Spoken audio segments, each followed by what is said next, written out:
and we want to honor everybody's time, so we're going to go ahead and get started. So grateful to be gathered together for our first Police Chief Search Town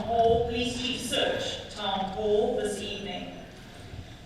Appreciate you all coming out and also recognize those who are joining us online as we live stream.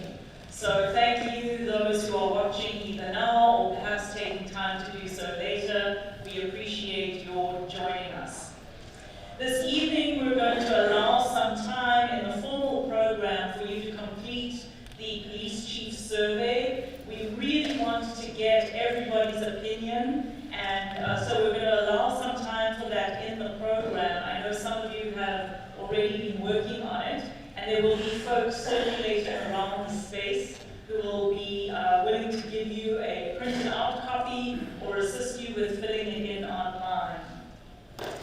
As we begin, I should mention that my name is Nanette Pitt. I have the honor of serving as the Chief of Strategy for our new Mayor Malik, and we'll have some other introductions later, but just so you know as I address you. And then following the time of filling the surveys in, we're going to have an open forum time when you'll be invited to come to a microphone if you would like to speak or to fill out a comment or question card, and we'll be addressing those. That will make up the bulk of our time this evening. We're going to have 10 to 15 minutes now for you to fill in the survey. We'll have folks circulating around the space.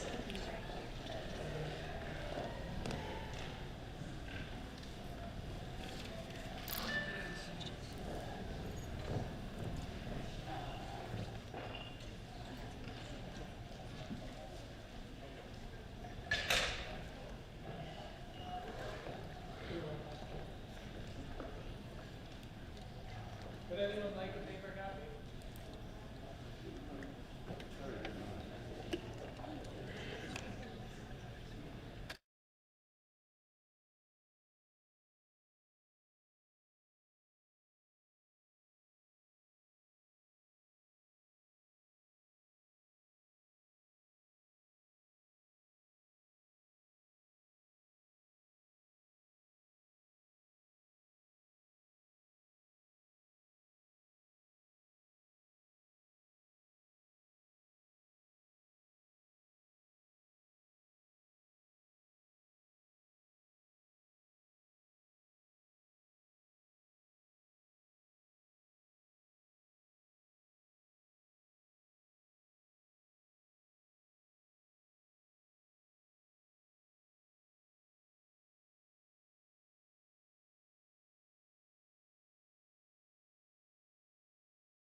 First of all, thank you everyone for coming out tonight.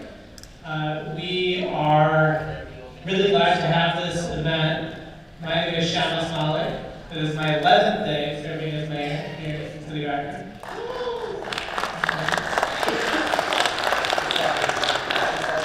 Today's a really good night for public engagement in the city because we're actually also having a public meeting over at Summit Lake talking about a new kind of housing and neighborhood plan over there. So in the future, hopefully we'll space some of these events out so they're not all scheduled at the same time. But appreciate everyone coming out tonight. I wanted to, before we continue, recognize we have some members of City Council here who are here. So if our council members could stand and be recognized.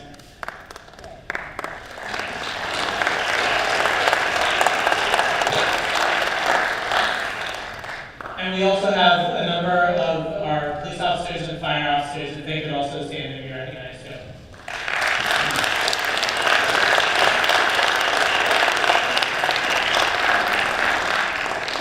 And particularly thanks to all the city employees, especially in the back, who are helping staff this event and make it possible. So I've talked a lot over the past year and a half about listening and about public engagement, and so this is the first instance of it in action in our new administration. This search for the next chief of the Akron Police Department is a really, really critical decision for our entire community. It's really critical when it comes to public safety, which is the highest priority for me, and is, I think, a critical priority for all of us in the future of our community. So getting this right is important, and process to me is important. Having opportunities for people to provide feedback, because I don't have all the best ideas, right? I have some thoughts and some ideas, but you guys do too. Even our costume friend in the back. Everyone has an opportunity to share their thoughts and their ideas. And so that's what this is about. So before we continue, we are going to do Q&A now. We have a decent amount of time for Q&A. We have 2 microphones, but if you would prefer, you're welcome to write your question down on the notepad, and then we'll come around and collect that.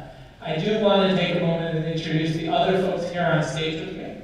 So you already met Nanette Pitt, who's our Chief of Strategy, Senator Vernon Sykes, Pastor Robert V. Jeanette, Sylvia Trundle, retired Akron Police Department, Brittany Grimes-Zeringer, who is our new Chief of Staff, and Randy Briggs, who is with our Labor Relations Office.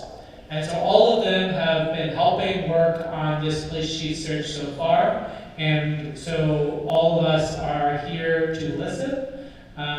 So you can ask questions, you can make comments. We would just ask that everyone be respectful, but share your thoughts, good, bad, otherwise we want to hear your thoughts. So with that, I will bring Nanette back up. With that, I will bring Pastor Robert V. Jeanette up. I was right.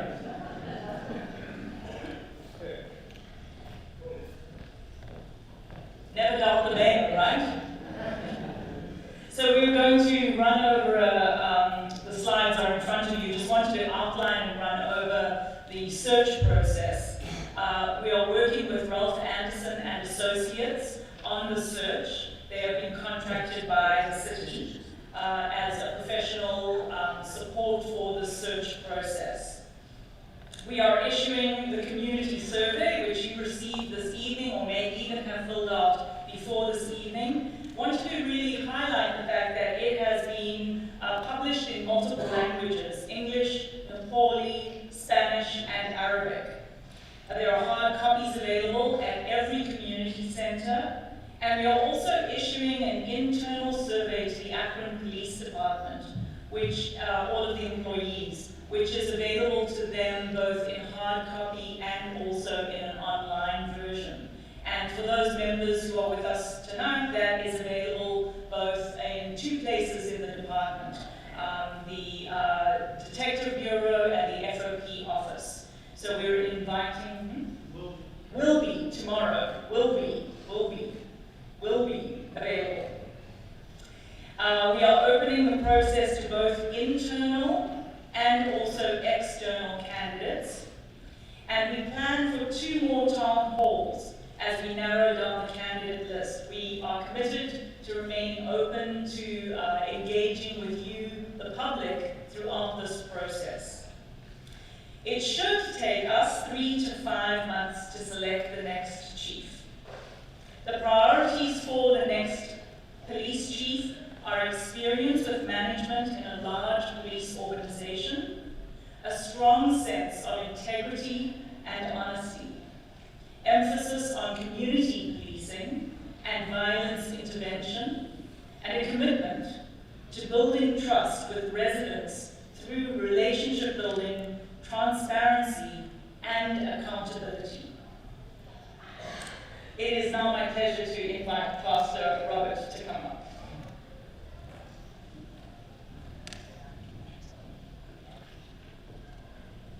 Greetings, everyone, and thank you, Mayor and Pitt. My role is to help facilitate the conversation, and as our mayor said, there's a couple ways that you all can participate. You can participate at the mics, you can begin to line up if you have comments, and also if you would like to just write down your comment, just raise your hand, and some of the staff will make sure that you have an index card so that we can get your comments, because we will actually read those comments as well. And again, we just want to be mindful as far as allowing everyone a chance to speak. So you'll get an opportunity, and we want it to be concise and it can be brief as possible, but we want to at least give you all a chance to express your comments or your questions. So if you go just a little bit too long, I'll just give you a little warning in love, and then we'll keep it moving. And so on behalf of the advisory team, our role is really, we're carrying the voices of the community. So any one of us, Senator Sykes, myself, or Senator Trundle, or Mr. Briggs, you can also, after this, if you have more questions, connect with us, and we'll make sure that your questions are answered.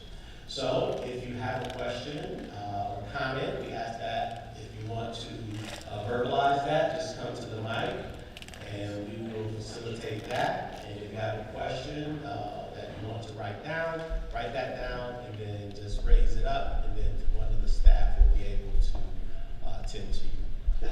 So Ms. Abel, you want to go ahead first? How are you, Robert? Good. My only question, you've given us so much information, is I don't know anything about Ralph Anderson. Why was that firm chosen?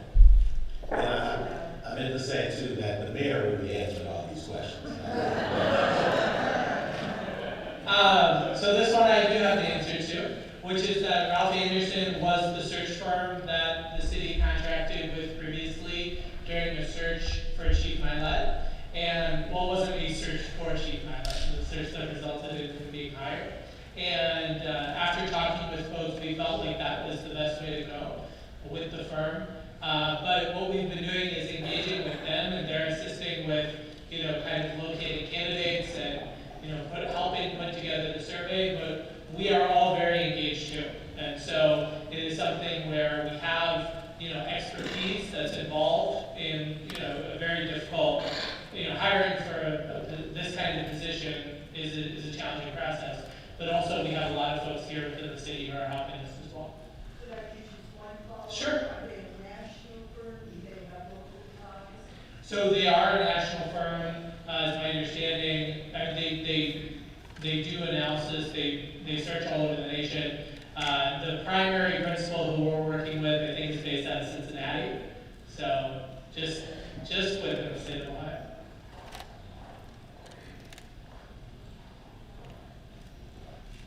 Yes, I've had no experience of following any type of search in reference to police department, but I have, I suspect, virtually everybody here in the room don't have to go too far back in their memory. What I'm leaning towards is, I hope what I'm explaining did happen to others, does not happen here. I want to find out what motions we have taken to prevent this from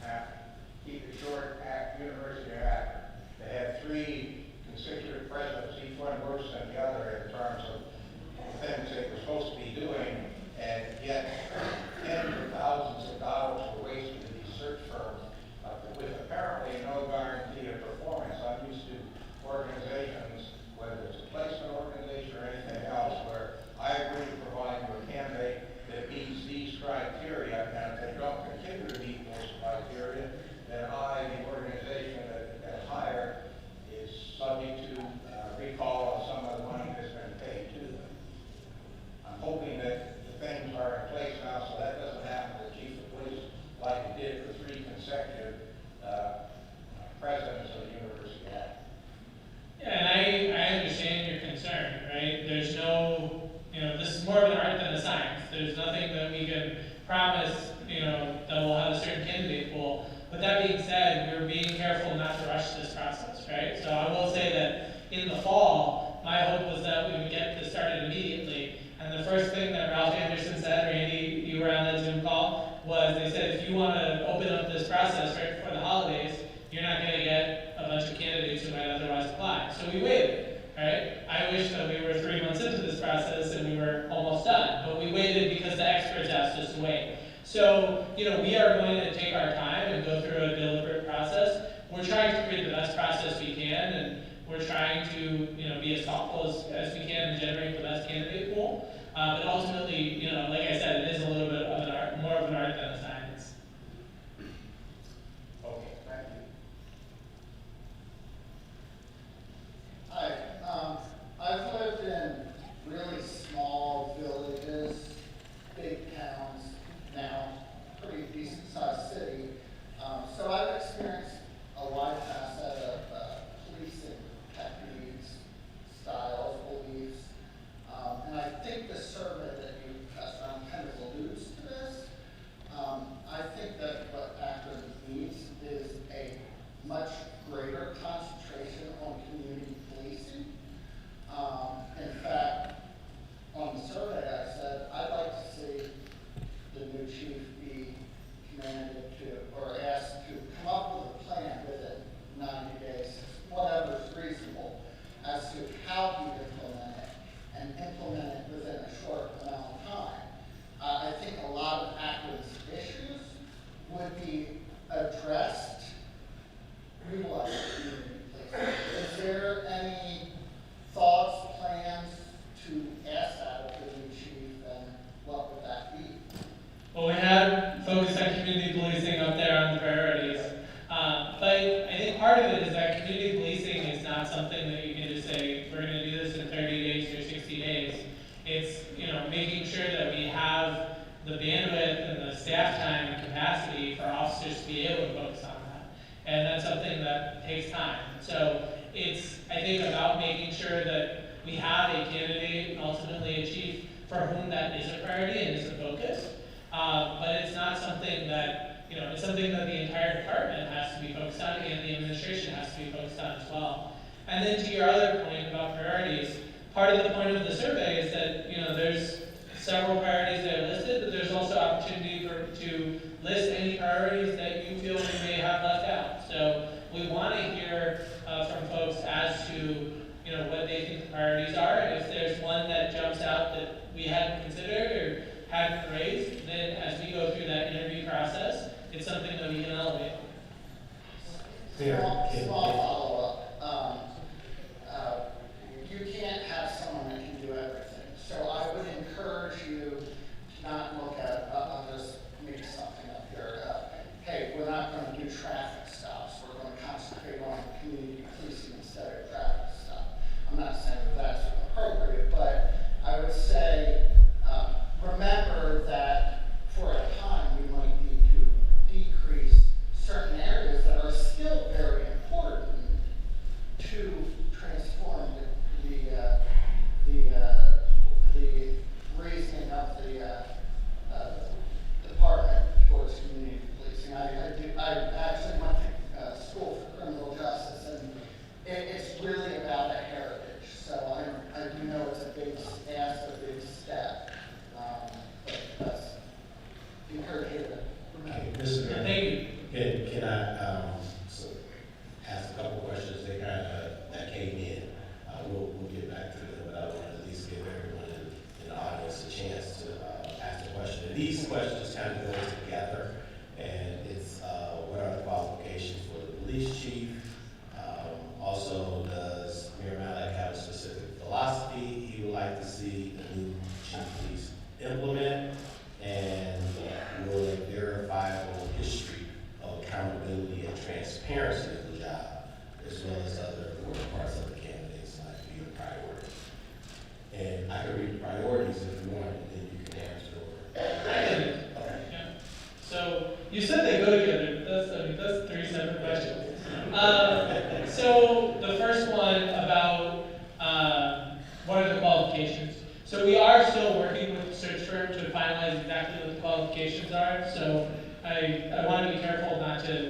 I don't have the qualifications chapter and verse. With that being said, obviously they are going to be required to live in the city. We are going to make sure that we have someone who has significant experience. The priorities that I mentioned are the priorities. In terms of whether I have a philosophy, I guess what I would say is, I've been talking about what my priorities are for over a year. And not to be too flippant, but it was, I think, about a year ago that I was here on this stage talking about that. And so I've been very clear about what I think my priorities are. If you go on our website, malikforakron.com, togetherforakron.com, there are, it's a focus on community policing and proactive policing. It's focused on staffing and retention. It's a focus on accountability and transparency. It's figuring out the future of this police station building. Those are a couple of the things. There's many other things that we've talked about, and it's violence intervention. And so those are 5 of the things that I think are really key critical priorities. But the other piece of it is that, the point of hiring a police chief is that that person manages the organization, and that person runs the organization. For the first time, we have actually brought the police chief and the fire chief into the cabinet. So in the cabinet meetings this morning, the fire chief and the police chief were in there. And that's important because it's important that those 2 people, as the leaders of those organizations, are as close to that table as possible. And so I want to be clear about, whether it's part of the reason we're having this conversation is I've shared a lot about what my priorities are. I want to continue to hear about what the community priorities are, and then we're going to use that to select ultimately one of the candidates. I think there was one more out there. Verifiable track record, right? Verifiable history. I don't know necessarily what a verifiable history looks like, but certainly if I'm saying that accountability and transparency and relationship building is a priority, then we're going to make sure that there's a person who we are comfortable and we are clear is going to move forward with that. So I'm not, again, I don't want to say it has to look like someone who spent 3 years doing X or spent 2 years doing Y. But obviously that's a priority, and those are listed, my priority, I typed it out this morning, and it's listed out there. Those are the priorities, those are things we are going to be really clear with when we interview those candidates. Okay? Hi, so my name is Christopher James Anderson with the K. So I'm just hoping that we can see Akron Police Chief from within the city of Akron who lives here and has policed here for years with years of experience, specifically has one of the citizens of Akron. And I'm hoping that we won't have to see extra costs from relocation fees and other things like that. So the question that I want to hear about is how many candidates do you know of in the Akron Police Department as of right now? Just a guess. That's all. Thank you. Well, it's just an interesting question. I know of 2 people who have expressed interest to me, but I'm not going to single anybody out or put anybody out there. So I know that there are going to be internal candidates, and I think that that's important. And we're going to accept every application. I do want to just make a note that Nanette whispered in my ear. Our lawyers are fact-checking me in real time. I misspoke. We certainly will have a strong expectation that the person will live inside the city of Akron, but we may not be able to require that. So that was actually, see, this is why I said we weren't going to read out the exact requirements. That was the point that we were going back and forth on this morning, so I shouldn't have said it. And just you did answer this question. I don't know if you want to let's continue, but it says Akron Police Chief Harding was very well qualified. Would he be considered for taking the position permanently? Acting Police Chief Harding is Acting Police Chief Harding because I asked him to be Acting Police Chief Harding. So I agree that Acting Police Chief Harding is qualified to do this work, and certainly he is welcome to apply. My name is Jason. I'm with Roper City Rescue. We do animal rescue through all of Summit County, but mainly in Akron. And I would request, I deal with the police and the fire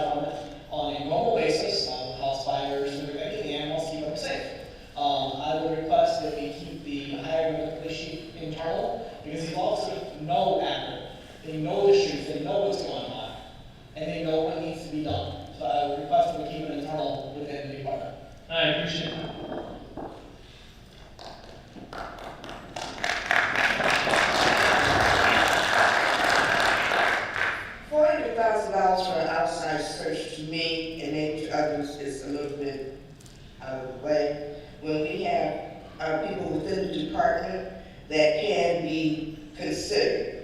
Outside hires, I think that we have found that it's hard for the troops to do a buy-in with an outside person coming in. The community policing is all well and good, but then you have to also recruit people to come into your department. So you don't want to do that and then not have people to be able to, the office be able to go out and patrol. The training of officers within the department, they should also seek out additional training if their aspiration one day is to be a police chief. But I believe that we can pull a police chief out of our department right here without spending that $400,000 to look for someone else. Thank you very much, ma'am.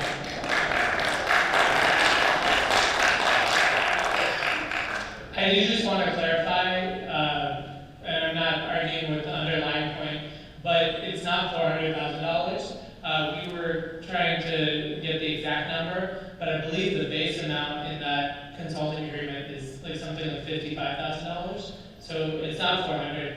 And then another point I do want to mention is that I know that within our department, folks are constantly, not only going to, typical trainings that's required, but also doing other programs, FBI programs, other certifications, and programs during their career. So we have a department that is constantly, full of folks who are constantly seeking additional training.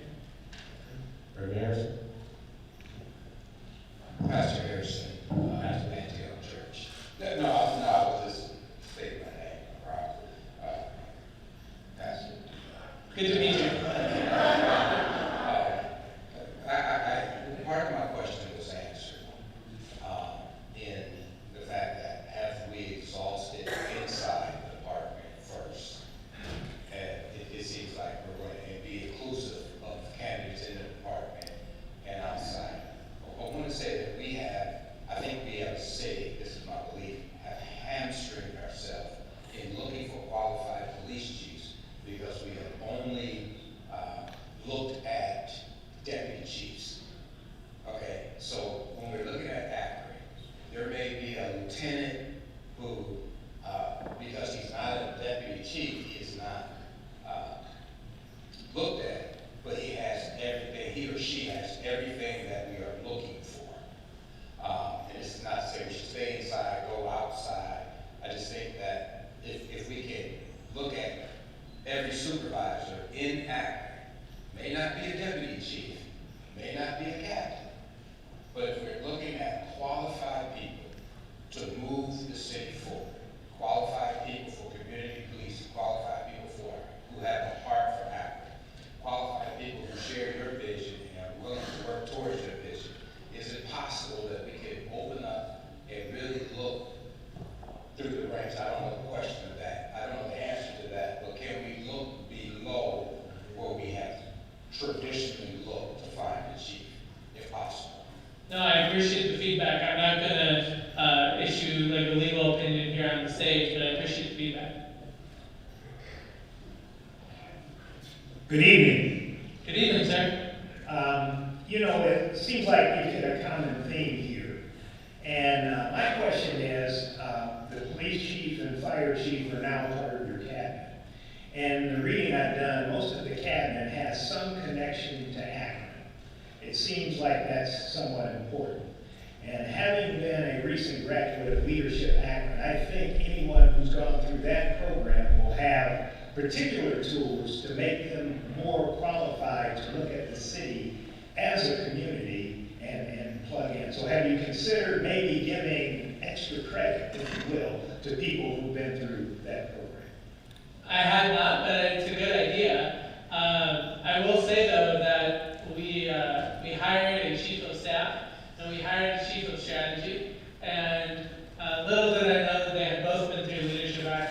So I think it's a wonderful program. I see several graduates in the audience here, but certainly having an understanding of Akron has a lot of value. I don't want to diminish that.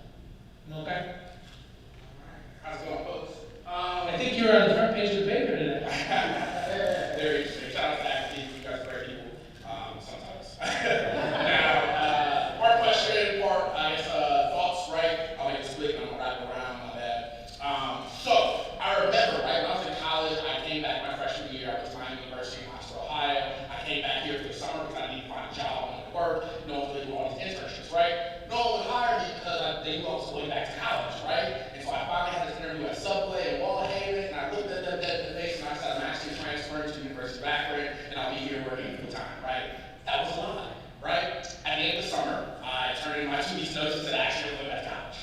I made my commitment, right? Now, when I think about the priorities for the police chief, right? You had one of those commitments to building relationships, building trust, and doing that sort of community policing.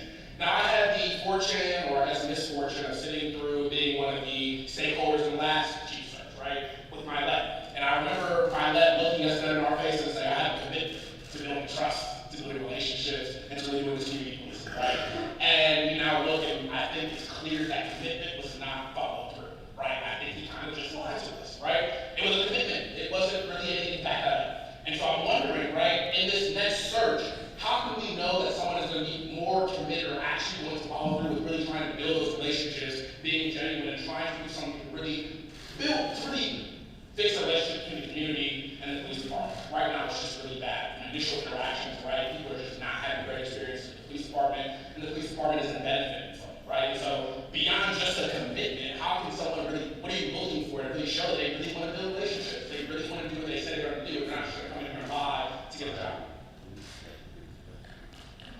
It's an interesting question. I think I do want to address just at the front of it. You know, we all are welcome to our opinions about Chief Milet, but you know, what has happened over the last few years is bigger than any one individual person, right? And so it's a situation that we've all gone through together as a community.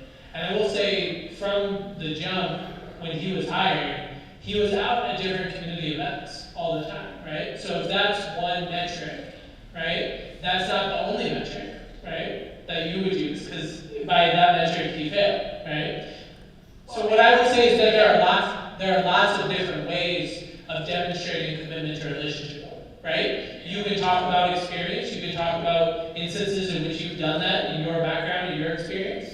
You can talk about how you understand it conceptually, and we can get a sense of whether that's authentic or that's not authentic. I think there are lots of different ways. Certainly experience is helpful, but ultimately, you know, we have to make an assessment. That's why we're going to have a lot of people weighing in. That's why we're going to have at least 2 town halls in which those finalists will be up here on stage, and you will get to make that determination and share your opinion as well.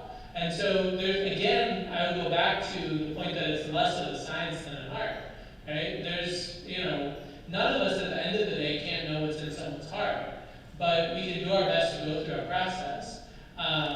And I think that, you know, we should also, yes, that's, if I go on, I'm just rambling. So that's what I definitely feel that. I don't say we just have to really try to be creative and figure out what that actually tangibly looks like, right? Because I think some things like going to community events, that, first of all, police should, I would assume, would do that when they first come to a community, right? Whether it's gender or not, right? To be honest with you, we have people who are in the audience who are at community events all the time, people who are elected officials who show they don't care, right? So like, whether going to a community event is going to show your commitment to coming to a community or building relationships, I think it's going to be tough, but like, really being creative about what that looks like, right? And not just being service. That's Thank you. I appreciate it. So let me jump in with a couple of minutes. This is kind of a 2-part question. Is it easier than Mokai's question? I don't know. Will you be able to obtain a person who's strong enough not to bow down to the police union? Will the police review board be allowed to sit at the table when the city and the FOP negotiate the next police contract? So the first one is that any police chief that we would want to select, we want to be able to be their own leader, right? And so we would want them to speak their mind when they disagree with me, or when they disagree with our administration, or when they disagree with the police union. And so anybody worth their stuff, you we would want that to be the case. And certainly, strength as a leader is really important. In terms of the second question, this is actually something we've talked about. So again, I don't want to make any kind of commitment, but we recognize that as we go through the process of implementing this oversight board, that there is a desire to negotiate investigative power and potentially subpoena power. Those are the two things that are most at issue into the contract. How that happens, the mechanics of how that happens, whether the oversight board might take a couple hours and make a presentation to the negotiating committee, or whether it's something that they present to the administration, and then the folks who are doing the negotiations would then bring that in.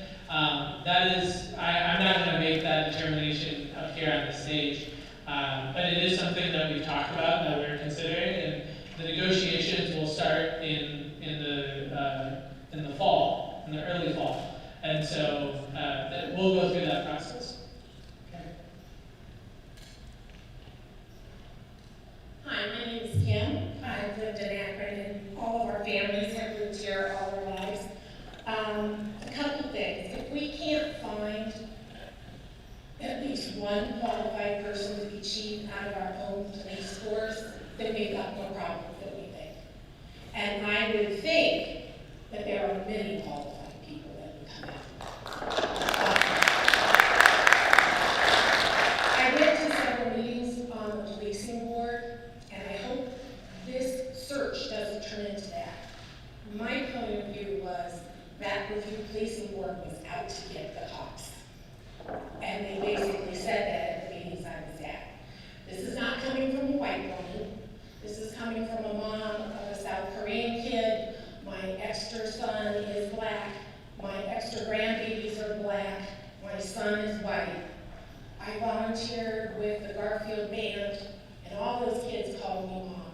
So I understand a lot of the problems. I understand mental health. But I do know, normally if you're doing the right thing, you're not going to get in trouble.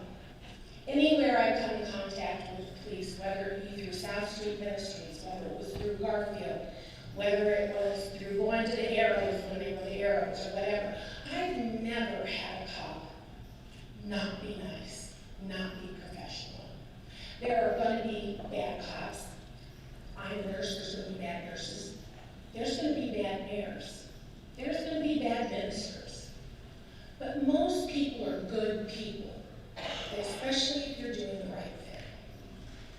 And I think we've lost a sense of self-discipline and self-respect across the board. And until some of that is fixed, you are not going to fix any policing problem. Until parents decide to be parents and keep an 11-year-old kid at home where they belong, instead of beating up a woman on Arlington Street, shame on you for not keeping an 11-year-old, a 17-year-old at home. You're not to be their friend, you're to be their parent and teach them the right way. And have you thought of on your committee that picks the chief, possibly just a regular, plain old citizen from each of the wards? They represent the people in their ward. They're not a politician. Maybe they're a checkout at Mark's. Maybe they're a janitor. But they get all these people who have all these degrees and all of this. And my daughter works at Yale. My son works at the University of Akron. My husband works there. They don't ask the everyday people. They ask all the hoity-toities with alleged education, but they don't know how the rest of us live. When I worked at Children's in the Burn Unit, they built a new unit. Never asked a nurse a thing. Everybody in the Burn Unit's on the tube feed. You have to wash your hands every time you touch something. The only place the ventilator could go was in front of the only sink I had. Just the general warning. I know, I'm running. Tube feeds were taped to the wall because nobody asked the people who work with it what to do.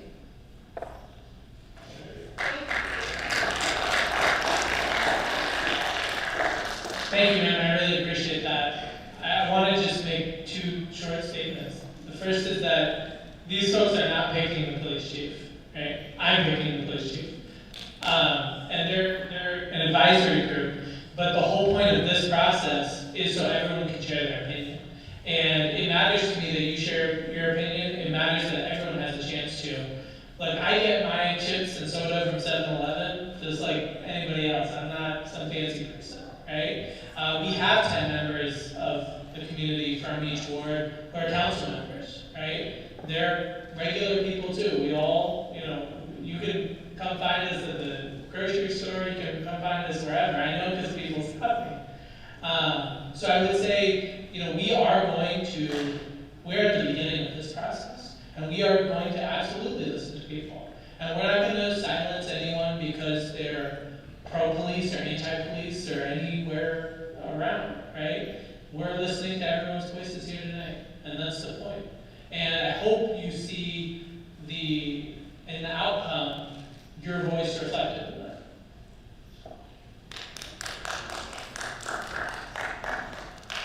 Good evening, my name is Napoleon Rogers, and I appreciate the town hall meeting that you had today and asking for opinions and all of that. I have two things. First of all, we as people as normal people don't have an opportunity to give our recommendations.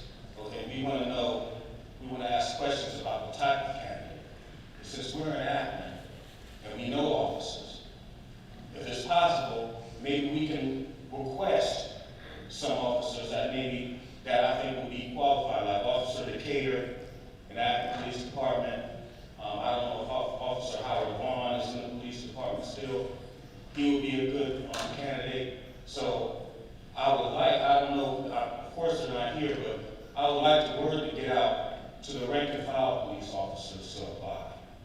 And officers that we know have a police chief that we can reach out and touch, that we know that we're going to see at the grocery store, like you said. And also, about the community policing, there is something that community policing starts with community. And no matter who you hire, community policing isn't just going to start. You're just not going to just light a spark and all of a sudden it's going to be community policing. I don't care if you hire Jesus as a police chief. So what you need is, we need to project to the community. You need to communicate. You need to police yourselves as a community. You need to stop snitching policy. If there's something going on, you pick up the phone and you call somebody and you tell somebody so crimes can be solved. They have questions on the survey if you want crime solved. Yes, I want crime solved. But we have to help them solve the crimes. They're not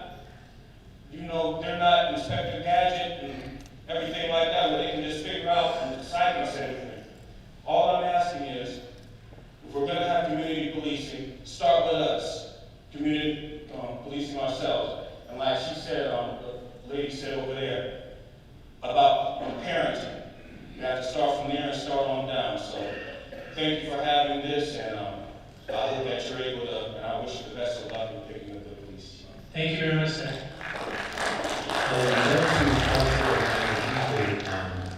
Draw a little closer, because the folks on the line can't really understand the question. So if you speak more closer to the mic, that would be great. Hi, I'm a retired mental health therapist, Children's Hospital, many years. I've seen a lot all over the city. But anyway, I'm retired now, thank God. But I also work with the immigrants, and when you hire this new person, please make them immigrant friendly. We've seen a lot of situations of profiling with traffic lights or lights that are, blown out in the back. Don't call ICE. That's the immediate response. Or haven't had that. And look at other options and assess. I don't care even if it's domestic violence or whatever it is. There's a lot of snitching, somebody said, that goes on, and bullying of immigrants. So there's a dynamic there that if the person that's working North Hill or wherever doesn't know about it, really bad stuff happens. Now I know there is bad stuff happening, and we do have But please just make sure the person isn't labeling these beautiful families that are in our communities that are trying really hard, and let the federal government, well, don't let them handle it, but just have some humanity. Thank you. Absolutely, thank you, ma'am. And that was part of the reason why we wanted to have this survey translated into several languages. And part of that is also that, we're going to try to have a fair sample of people from across the whole city, from each ward. And so we're doing some work to actually talk to the University of Akron and the Bliss Institute to figure out what should we be shooting towards in terms of that overall number and the number of the wards, and also get a sample of people with each of those languages. So that is very important. And to kind of the point that was made before, again, this applies broader than just policing, right? We're all focused here on policing, but we have huge strides to make in terms of inclusiveness and how we deal with folks with our planning department or our housing department or any department in city government. And so it is important not to lose sight of that. Hi, I just want to ask a few questions for y'all. So the first question I'll be asking, why are there still racist police still working here at Akron, Ohio in the system, and they're not making a difference like you said they're gonna make a difference? Also, how would the chief be picked with the community concerns of Jayla Walker, and as we know, one of our last chief failed us with the names of the 8 officers? Then, how can we assure this chief will make sure no more lives are taken or even beaten and has accountability for their actions? Sure. So first, thank you for your questions. I think when it comes to the first question, there's no way for, again, if we go back to what's in people's hearts, right? I can't tell you whether anyone is racist, right? What I can judge people are by their actions. And when people's actions are discriminatory, especially in the workplace, they need to be held accountable. And again, that's true in the police department, that's true in the fire department, that's true in the finance department, that's true in the mayor's office. And so anyone with concerns should absolutely bring those forward. And what we're trying to do is make sure that there are mechanisms and there are processes in which those complaints and concerns can be fairly treated. Because I think it's fair to say that we have a history that the system has not always fairly treated complaints and concerns, right? That's part of the reason why several of us here on that stage, I'm not saying everyone, but worked on putting forward the oversight board, right? To create one mechanism, not the only mechanism, but one mechanism. In terms of the second question, again, no one person in this audience is going to prevent a fatal shooting or something like that. But what we do want is to have someone who wakes up thinking, what can I do in this position as a leader to make those things as unlikely as possible, right? And again, there's a lot that's not within the realm of the police chief that would affect that, but there's some that will. The reviewing policies, reviewing procedures, reviewing training, the things that they prioritize when we talk about you prioritize X or Y. So those things are important. I'd certainly be happy to talk with you more after as well. Okay, can I jump in with a couple of questions? 2 of these are just pretty much statements. I would like for the new police chief to be available to the public. And this I agree. It says the online presence of APD has a consistent and constant undertone of APD versus community. Often it sounds combative. Though we cannot control personal posts or accounts, it is frustrating to see inflammatory comments made by APD employees that further divide Akron as a whole. I would like the committee to drill down on specifics of the necessary culture change that will fall to the next police chief. If I can, if someone has specific concerns about specific comments, it's unclear a little bit whether you're talking about the official social media or people's personal social media, but my email is mayor@akronohio.gov. Please feel free to share those concerns with me. We will work on looking into and addressing if you hear from within the department, what will you do to ensure that the individuals has no credibility issues or are on Summit County's Brady Giglick list, which defaults the fails officers the DA has found credibly issues with? I'm not super sure what the question is asking, so I apologize, but what I would say is that if the question is asking about, whether someone would come in who has concerns about credibility from another jurisdiction or from their previous background, I know that's been an issue in the past where you'll have a candidate and we'll say, well, what happened when they were in Topeka, right? That happens with police chiefs, that happens with superintendents, that happens with people in all kinds of searches. I think that we want to do, good faith search into people's backgrounds if we're talking with someone who is an external candidate and, people in the community aren't very familiar with. I think we would want to really make sure to do our due diligence. So if that's what the question was requesting, then that's my answer. If it was something else, I'd be happy to address it afterwards. Thanks, Shammas. I appreciate the Kansas shout out. Thanks. No, this is Topeka. I'm from Kansas. Okay, I just want to give, before I ask my question, I want to give a little bit of pushback on the idea that, like, maybe the people over at the Woodward Arlington or other people that interact with police are not good people. I know a lot of good people that do bad things, right? But they're still good people. Bad, good things don't always keep the lights on and keep food on the table, right? So I'm going to push back on the idea that because someone is in a low-resource area that they're not good people. And I also want to challenge people to think of, what do they think of when they think of safety, right? Like, if the police don't even feel safe over at the Woodward Arlington because they don't even patrol over there no more, why do people that live there feel safe, right? And folks that would answer that question, yes, about them feeling safe. What exists in their communities to make them feel safe that doesn't exist over at the Woodward Arlington? What are the types of jobs that are over in the places that feel safe? What are the grocery stores like in the places that feel safe, right?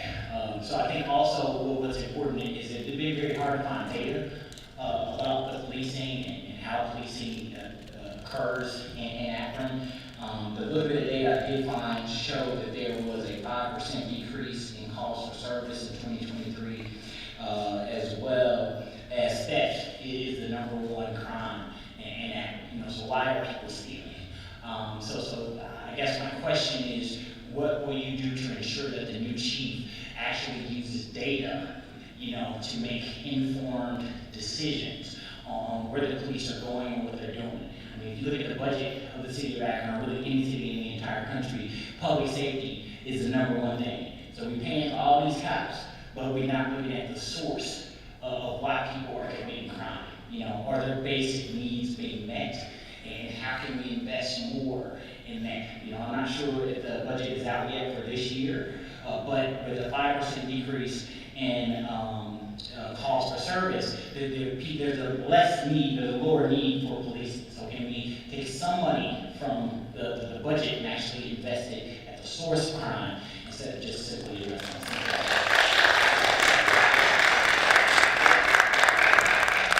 So when it comes to data, I do think it's really important that our police department, but again, I want to underline every city department really be focused on utilizing data to the best of our ability. One of the roles that we're in the process of filling for our new administration is a data and transparency strategist who can really work to identify what data sets we are collecting in the city, what data sets we need to start collecting, and then start really putting it into a format and a mechanism that allows us to understand the information well and allows us to share it out with people. I will say that, just in the past few weeks, just in the past 11 days, the amount of data that we capture within our police department is really incredible. And that, the decisions that are being made are data-informed decisions.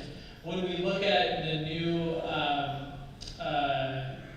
program that's being rolled out with a co-responder for mental health services, for mental health which data is really critical in determining which calls it might make sense to send people. Data is really, really critical when it comes to staffing. And so we're continually in concerns about staffing and about where you put officers, where you assign officers. You have a certain amount of officers, and you want to be able to have a certain amount, at least I want, officers, patrol officers, to be able to spend a certain amount of their time on proactive measures, on foot patrols, on things like that, and not just rushing from call to call to call to call to call. That requires us to have sufficient staffing in the times and in the days that we need. The length of shifts was recently changed, and looking at how that's impacting calls for service or our reaction to calls for service is another piece of this. So what we want to do is get the data and information out to people, and people can form their own opinions and judgments and comments and give us feedback. But absolutely, data is really critical here. It's really critical in the finance department. It's really critical in every department. The budget is not out yet. Operating budget, capital budget is coming out in 2 Mondays. And then the operating budget is going to be in March. So there's going to be plenty of time to talk about the budget. We actually had that conversation today. We're going to be trying to continue to share information in new ways about the budget so people can weigh in and give us feedback. Okay, we have probably about 12 minutes left, so if we can keep it a little more concise, and I want these people to stand in a while, so I'm going to get them. He's talking to me. All right. Definitely. I don't know, I'm just kidding. But my daughter had a couple of other questions that I'm going to cover. She wants us to be able to see the chief starting to hold accountability. Just like as if we were being committed of a crime, we have to face charges, right? Unless it's innocent until proven guilty. So we need to have a chief that's going to start holding officers accountable. We don't still feel safe because Chief Malik did not release the 8 names of the officers that killed Jaylen Walker, right? So we need to make sure that, we have a trusting chief that's going to also make sure that we feel safe, and if trust is earned, it's not given, right? So that's one of the things that's going on because of the fact that we still only know officers by their badge numbers. That's not cool. We want to know their names, we want to know faces, we want to know. Akron is the only so-called city that I have not seen officers' names being released with pictures. And I do a lot of advocacy worldwide. We see a lot going on at the Lawson Park. So she wants to make sure that her brothers and sisters, even though they're not biological hers, but them are still like, she looks up to them or whatnot. They're her peers. They're closer to her brothers and her older sister's age. So she wants to make sure they also feel safe and can be able to trust the police or whatnot. Then we're talking about body cams. Why are body cams being edited? We know that they're edited. You can tell that they're being edited. So we want to make sure that when body cams are able to be released, that there's no editing. We want to make sure that if we get to the public, rather even the dash cams, if they're once they come back or whatnot, we don't want edited versions. We want the truth because we don't feel like things have been told the truth.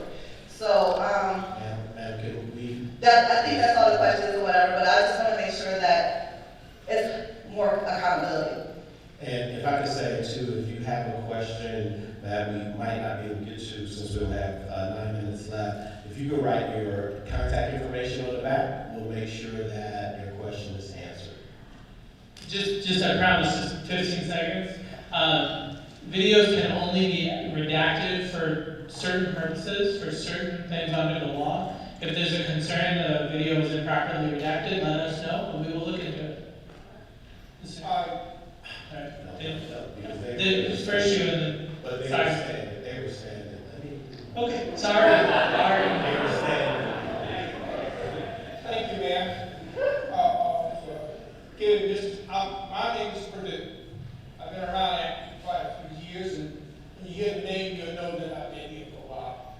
But what I wanted to try to explain, as an ex-police officer, as a Vietnam veteran, I've been to the military, and one of the things I love to say, I do believe Akron has qualified personnel that has come up through the ranks that can run the city. If I came up through the ranks in the military and I could run a division, I'm sure they can do the same thing out here in the public. One of the things we need to do as the people of the city of this Akron is put our guns down. How do we allow, and as a police officer back in the day, I would have come home too. So if you sitting up there and I can't feel comfortable around you, because when I stop you, I don't know if you will jump out the car and shoot me. Just because you're 12, 13, or 14 years old and you got a weapon, how do I know? So let's, us as a people, teach our kids to put them down. I just lost a grandson in May of last year. So what I want to tell the mayor, I appreciate what he's doing something now, hasn't been done in quite a while. Talk to the public. Let you know that this is not a kingship city. You can call his office and get some answers. God bless you for what you're doing. And I'm going to walk off now with the idea that you're going to help me if you have to go to D.C. with me. We're going to ask the president if he can run a country with some soldiers, he should put some police, help you put some police on the street to take the guns from our kids. That's our problem. Thank you, sir. I just want to say I'm sorry for your loss. I appreciate you being here. God's good. What he doesn't know is actually next week, at the end of next week, I'm going to DC for the U.S. Conference of Mayors Conference, and we just got invited to the White House. So I don't know if I'm going to be able to talk to the president, but we'll try. We'll try. Thank you. My name is Doug Powley, and I retired from the city about 12 years ago. I was appointed chief prosecutor for the city of Akron in 1989. Phil Barnes was the police chief at that time. I served through 6 more police chiefs during the time that I was chief prosecutor.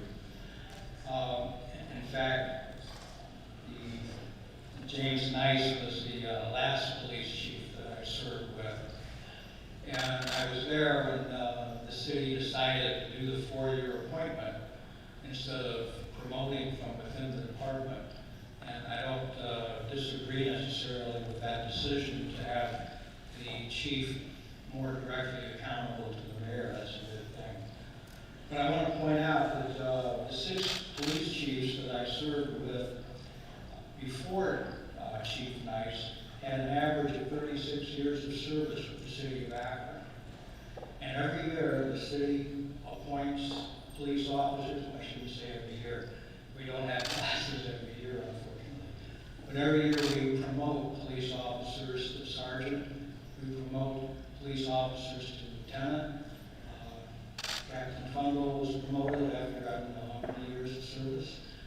And then we promote them to deputy chief. And I look at that process as being a very long selection process for choosing who's qualified to best serve in the city of Akron as the leader of the whole department and answer to the mayor. And so you just, because we have I'll just point out that it's not just a few deputy chiefs, there's only 2 or 3 deputy chiefs presently serving, but there's some recently retired. And instead of doing this national search, thinking that, oh, we're going to get the best in the country, I think that we start with 300, 350 police officers, we winnow them out until they get to the point we know who are the good ones. We don't need to go look nationally to find someone who has climbed that ladder and then for some reason decides, oh, I want to move to Akron, Ohio because of the national park or because of our museum or good zoo we have. I like the people that I served with in the police department. There were just an awful lot of great people. And I would encourage you to look within and those who recently retired. Very qualified people. Thank you, sir. Please express their comments before you respond, because I know we got a hard stop there. Okay.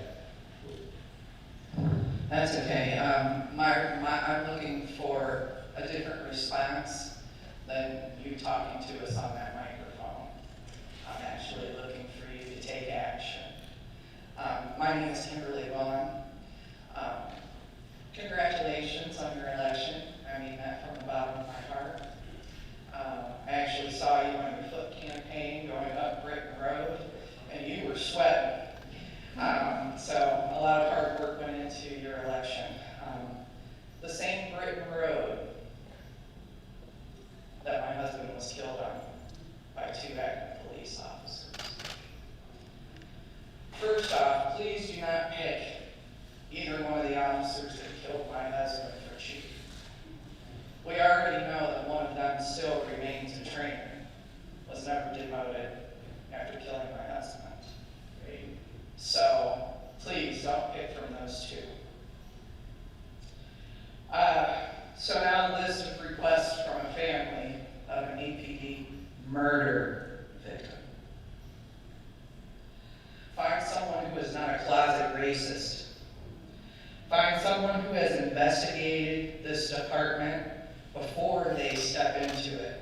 My left didn't do that, and that's why he had the bail. Find someone who will come in and take responsibility for this department, even though they weren't here during these murders. My left would say, well, you have me at a disadvantage because I wasn't here. Too bad. Clean up the mess. Find someone who is well aware of the history of this department and the behavior of the APD and is willing to change it moving forward.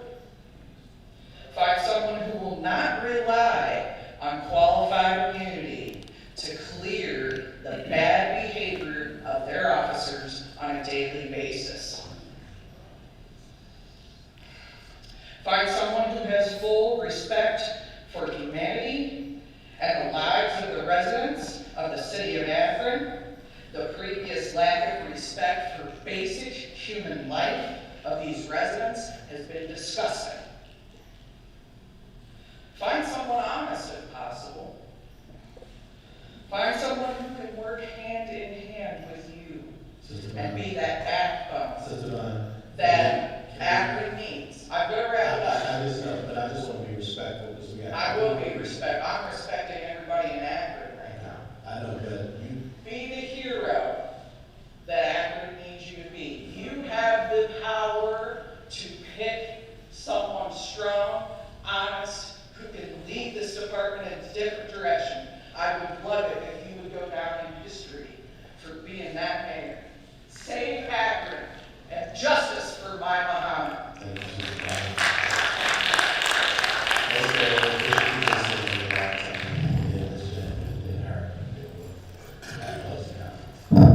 Greetings and congratulations, Mr. Mayor, and our facilitator, and all of these staff, and all of these great community workers. I'm Bishop Parker from Zion Apostolic Church in Northfield. Discuss your plan to assess the quality and experience of the candidates concerning mental health and the role that case management will help you play in policing, as well the training on de-escalation, the concept of pursuit policies that should be brought into the 21st century, and regular community meetings.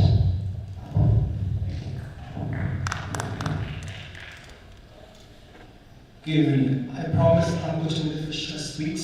My name is Salway. I have lived and worked in North Hill for over 8 years now. North Hill is the most diverse community in Akron. Throughout my 8 years living in North Hill, I have seen crime, gun violence, and hate crime towards refugees and immigrants. In February of 2023, I have lost a close friend from gun violence. He was only 24 years old, and he left his young wife and his son. My question is with the new chief of police, how will he or she engage with the international communities in North Hill to ensure that they feel safe and feel welcome? In addition to that, I saw that the community survey was translated into multiple languages. In my personal experience working with refugees and immigrants, different approaches needed to engage with our communities, specifically in North Hill community. I would like to see APD participating in our community events by doing outreach and sharing awareness information. Thank you. Couple of questions, best for last, so thank you. Sorry, I'll keep it quick. Two things. Saad did mention, oh, sorry, not best for last. Saad did mention that there are, and you did too, that there are different languages for these surveys. How is that being relayed to those communities? Because they clearly are English isn't their first language. So how are they being known of these surveys being available at their community centers? Is there any kind of outreach happening to these communities? Are you knocking on people's doors? I don't know how that's happening. Because you can keep the surveys in the community centers, but if people don't know they're there, no one's going to fill them out. And then second question, you said community policing is one of the main priorities for the police chief. There are vast definitions of what community policing can look like. And since you were the one who will be picking the chief of police, what does community policing look like to you? Sure, thank you for doing that. Two things. The first is that I want to be clear, the language translation, it is a work in progress. And so we don't have the super detailed plans of exactly how we're going to do the outreach. We still are going through that process, and so that is something we're committed to. We want to make sure we have an adequate sample for each of those languages. And so we have people who helped us with the translation, but the next steps, I don't have all the steps from A to Z, but it is something that we're cognizant of and working on, and that I'm willing to admit to you that we don't have the total answer, but we are working on it. The second piece around community policing, it really, there are lots of different opinions, and again, like community policing isn't one thing, but I guess when I do boil down, if you ask me like what the gut thing that I think about, it really is when you talk about patrol officers, the being able to spend more of your time doing proactive stuff as opposed to reactive stuff, right? We have 12 community engagement team officers who don't have to respond to calls for service, and so they're able to respond to persistent neighborhood issues. And as a ward council person, I found that they were able to resolve a lot of issues before they bubbled over into something much more serious. And so I would like more of our patrol officers to have that time and space, and to not have to go from call to call to call to call to call to call on stuff that is really makes it difficult to create relationships when you don't necessarily have the time to sit with somebody because you know that there's 2 or 3 more things that are potentially more serious that you're going to. So it's that basic dynamic of proactive versus reactive. And this is something I've talked about with several police chiefs now during the course of my time in the city. And I think folks are mostly on the same page. It's something folks want to get to, but it is a question of priorities when it comes to how we spend our time. And there are things we can afford to do and things we maybe cannot afford to do. So that's a little bit about how I think about it. I'm sorry, I'm going way over. This is the last one, and then I want to at least read these questions, and then we'll wrap up, okay? Thank you. My name is Tom, and I've been around in Akron since 1961. I have had a lot of really bad situations with a bunch of the Akron police. Some of them are good, some of them are not good. If anybody has ever read a book or seen the movie on Serpico, where he was for 10 years trying to expose all the crookedness that was in New York City with the cops. And basically, it appears that there's 10% of them that are good, 10% of them are bad. What's 10% of the Akron cops and the Cleveland cops shooting down Jalen Walker and Smith Rice and so on? Now, I want to let you know that about 24, 25 years ago, my wife and I home educated our 5 kids to the highest levels possible. They had SAT scores, 800, 700s, and so on. But on February 25th, 1999, in the midst of being harassed by the Children's Services and Akron schools, which are the worst ones in the county, my youngest daughter was kidnapped from her grandfather's house. 10 Akron cops went over and terrorized this young lady. She was 13 years old. I heard somebody give a talk to the Toastmasters group about Anne Frank back in 1944 and how she was kidnapped by the Nazis and so on. Well, that lady ended up talking to the people and saying that, you know where this happened? No, it didn't happen in Germany. It happened in Akron, Ohio. Sir, can I just wrap you up, because we really gotta stop. Okay, I don't mean to take your time. No problem. I'm But sure. I have had, even just this last May, a really bad situation with several Akron cops. If you want to know the details, I can give them to you later on, so where it doesn't take up a bunch of your time. Thank you so much. And I want you to know that there are good ones and there are bad ones. I don't believe that what's floating around in Akron with the FOP covering up the thing with Jalen Walker and so on, that those are not good ones. And I just want to make a little note too that I knew the police chief, Mr. Priest, and his wife back 20-some years ago. I helped teach them ballroom dancing, believe it or not. Thank you, sir. Thank you so much. Thank you. Thank you so much. Just, if you want me to read these. Okay, these last questions are, how will you assess candidates for police chief, willingness to stay for X amount of time to avoid a chief leaving in after 1 year? Taking into account police violence disproportionately affects Black and brown communities, how will you make that a priority in choosing the chief? Will race ultimately play a role? What is the status of the new police station in relation to the police chief search? And what about the community station satellite model? Will training officers be a priority as it pertains to equality and how to respond to persons who exhibit mental health issues? And there are a number of police and community relational processes around the country, like the one offered by the King Center. Can we consider hiring someone willing to go through the process and immediately undergo once a police chief versus, I can't really read it, I'm sorry. Sure. Thank you very much. So, thank you for everyone who shared their questions. Thank you for everyone who came out tonight. If you have a specific question, please feel free to ask me or one of us afterwards.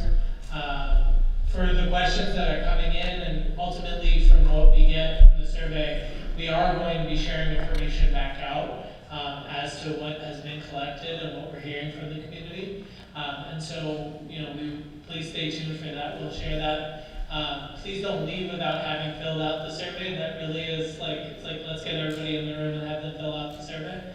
And then also, please feel free, if you would like, you don't have to, but if you would like to sign in so you can get future information about things like this, we promise not to spam your email too much.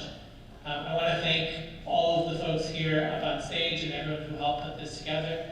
Does anyone want to make any final comments? All right, no takers. But really thank each and every one of you for helping out with this process. Thank each and every one of you. Everyone have a good night.